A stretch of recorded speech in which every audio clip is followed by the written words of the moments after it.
ഒരു കിണർ കുഴിച്ചു. ഫോട്ടോ കിണറിന്റെ ഫോട്ടോ. കിണർ കുഴിച്ചു, അതിൽ വെള്ളം കണ്ടു. ഇതിലുണ്ടോ കിണറ്? ഫോട്ടോ വീഡിയോ ഉണ്ടോ? അപ്പോ നമ്മൾ 1 ലക്ഷം റുപ്യാണ് അവരോട് പറഞ്ഞത്. നല്ല വെള്ളം ഉണ്ടോ? അള്ളാഹു സുബ്ഹാനഹു ഇത് തന്നൊരു സഹോദരി കേട്ടോ.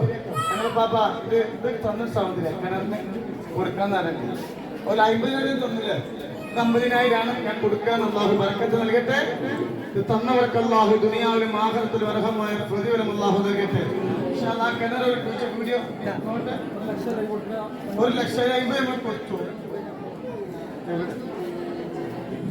മനസ്സമാനല്ലേ കാണുന്നത്?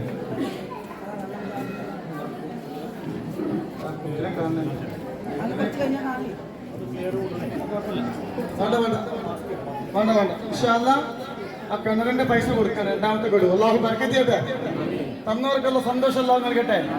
ഇൻഷാല്ലാ ഇതൊക്കെ തന്നെയാണ് അള്ളാഹു നമുക്ക് തരുന്ന നിഅമത്ത്. അള്ളാഹു ബർക്കത്ത് ചെയ്യട്ടെ. അപ്പൊ 50,000 കൊടുത്തു, ബാക്കി 50,000 അവർക്ക് പറയാനുണ്ടല്ലോ. ആ കിണർ കൂടപ്പുറപ്പ് തന്നതാണ്. അവർക്ക് ദ്വാരിക്കണം കേട്ടോ. ഇൻഷാല്ലാ അള്ളാഹു ബർക്കത്ത് ചെയ്യട്ടെ. 50,000 പാതി തന്ന 50,000 നമ്മൾ വാക്ക് പാലിച്ചു.